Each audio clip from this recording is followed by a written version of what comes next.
சாலைகளின் மோசமான நிலை விபத்துகளுக்கு காரணமாகி விடுகின்றன.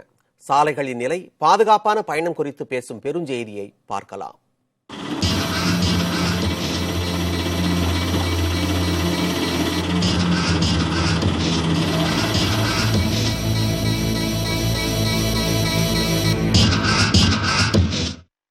தேசிய நெடுஞ்சாலைக்குட்பட்ட தாம்பரம் மதுரவாயல் சாலையில் இதுவரை 400க்கும் அதிக விபத்துகள் நேர்ந்திருப்பதாக அந்த பகுதி மக்கள் கூறுகின்றனர்.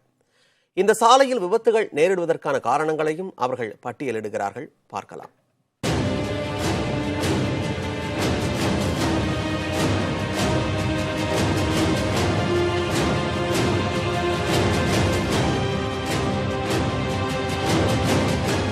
தாம்பரம் மதுரவாயல் புறவழிச்சாலையின் அணுகு சாலையில் இருசக்கர வாகனத்தில் சகோதரருடன் சென்ற இளம் மென்பொறியாளர் சோபனா விபத்தில் சிக்கி உயிரிழந்தார்.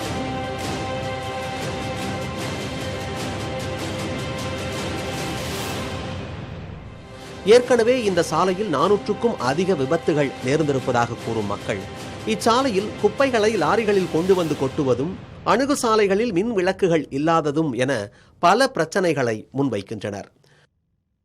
ஆப்போசிட் ரோட்டில் 22 வயசு பிள்ளை சோபனா ரோடோட டேமேஜ் கண்டிஷனால் லாரி வீலில் சிக்கி இறந்துருக்காங்க. திருவள்ளூர் கலெக்டர் ஆஃபீஸ்லேருந்து வந்திருக்காங்க, சென்னை கார்பரேஷன்லேருந்து வந்திருக்காங்க. இந்த வேகம் கொஞ்சம் இப்போ வேலை செய்ய இதே வேகத்தை கொஞ்ச நாளைக்கு முன்னாடி அதுக்கப்புறம் ஃபர்தராக காமிச்சாங்க. நாங்களும் இந்த இடத்துல குடியிருக்கிறவங்க கொஞ்சம் சேஃப்டியாக இருக்க முடியும். அந்த ரோடு பயங்கர மேடும் பள்ளமாக இருக்குது. இது வரைக்கும் 4 ஆக்சிடென்ட் அந்த பக்கம் ஆயிருக்கு, இங்கே 4 ஆக்சிடென்ட் ஆயிருக்கு, இந்த சைடு ஒரு 2 ஆக்சிடென்ட் இருக்குது. இங்கே ஒரு அம்மாவும் ஒரு பொண்ணு இறந்து போயிட்டாங்க. யாருக்குமே போகிறதுக்கே பயமாக இருக்குது. இந்த ரோடு வழியாக போகிறது நைட்டில் சுத்தமாக லைட்டே கிடையாது. சோபனா இறப்புக்கு பின் இந்த அணுகு சாலையோரம் கொட்டப்பட்டுள்ள குப்பைகளை அகற்றுவது பற்றி சென்னை மாநகராட்சி அதிகாரிகள் உள்ளிட்டோர் ஆய்வு செய்தனர். குப்பைகள் கொட்டுவதை தடுப்பதற்கு எடுக்க வேண்டிய நடவடிக்கைகள் குறித்தும் ஆலோசித்தனர். புதிய தலைமுறைக்காக ஆவடி செய்தியாளர் நவீன். தரமான சாலைகளே பாதுகாப்பான பயணங்களுக்கான அடிப்படை. ஆனால் நெல்லை, மதுரையில் சாலைகளின் நிலை மிக மோசமான அனுபவங்களையே தருவதாக கூறுகின்றனர் வாகன ஓட்டிகள்.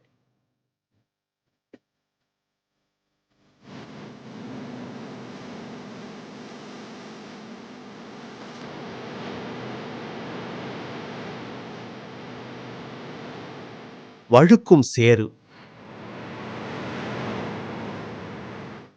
மண்ணில் புதையும் வாகனங்கள், ஓட்ட முடியாமல் இறங்கி தள்ளிக்கொண்டு செல்லும் வாகன ஓட்டிகள் என மதுரையிலிருந்து குலமங்கலம் செல்லும் சாலையில் தினசரி காணும் காட்சிகள் இவைதான்.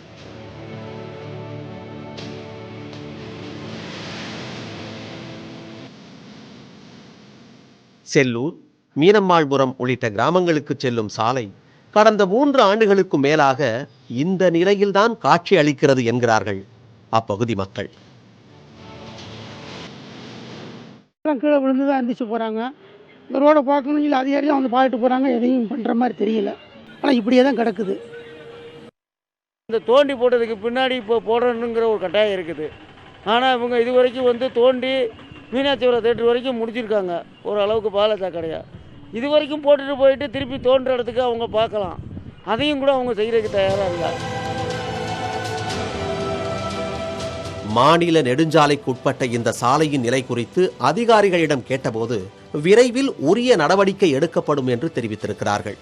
மதுரையில் இந்த நிலை என்றால், நெல்லை மாநகரிலோ ஸ்மார்ட் சிட்டி திட்டத்தின் கீழ் குடிநீர் இணைப்புக்காகவும் பாதாள சாக்கடை பணிகளுக்காகவும் தொடங்கப்பட்ட பணிகள் முழுமையாக முடியாததால் பெரும்பாலான சாலைகள் குண்டும் குழியுமாகவே இருக்கின்றன.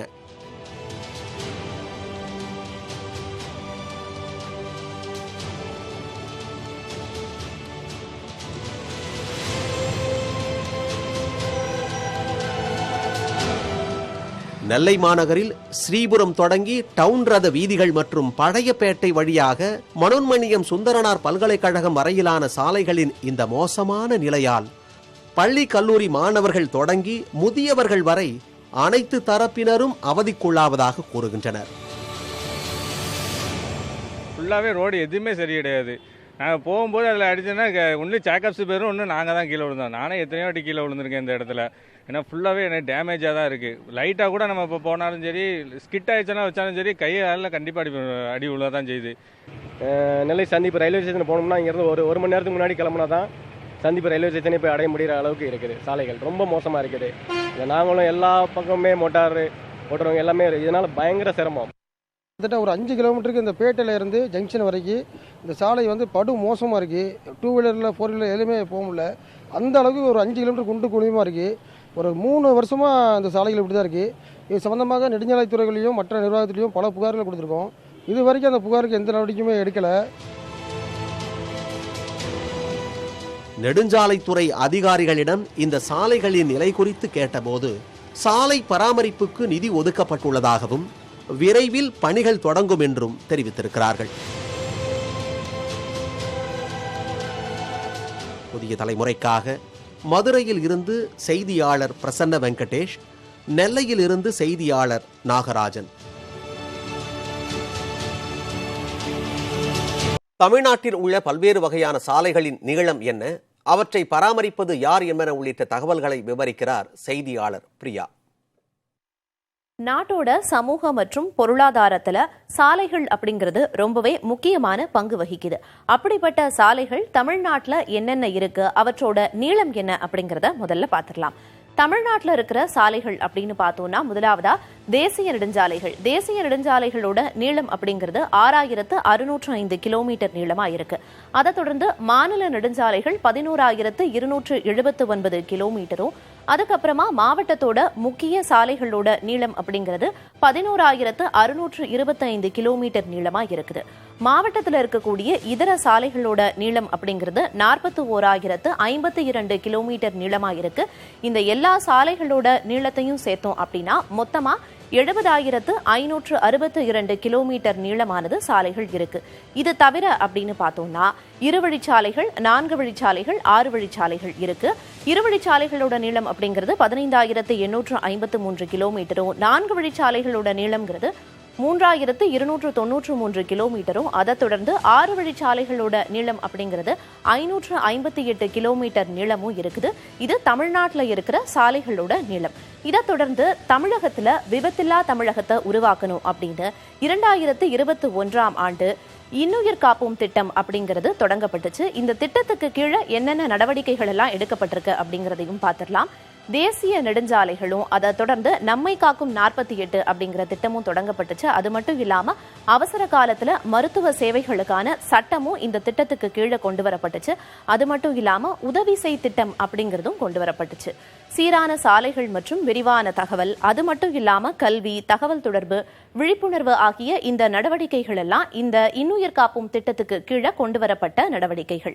இதை தொடர்ந்து சாலையை பாதுகாக்க என்னென்ன நடவடிக்கைகள் மேற்கொண்டிருக்காங்க அப்படிங்கிறதையும் பார்த்துடலாம்.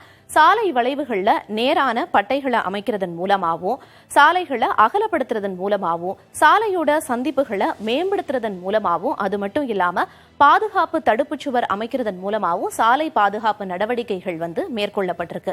இது மட்டும் இல்லாம வேற என்னென்ன நடவடிக்கைகள் மேற்கொள்ளப்பட்டிருக்கு சாலைகளை பாதுகாக்க அப்படின்னு பார்த்தோம்னா, விபத்து தடுப்பு அரண்கள் அமைக்கிறதன் மூலமாகவும், சாலையில இருக்கக்கூடிய மைய தடுப்புகள் அமைக்கிறதன் மூலமாகவும், சாலையில தகவல் பலகைகளை அமைக்கிறதன் மூலமாகவும் இந்த எல்லா நடவடிக்கைகளும் சாலைகளை பாதுகாக்கிற நடவடிக்கைகளா மேற்கொள்ளப்பட்டுச்சு.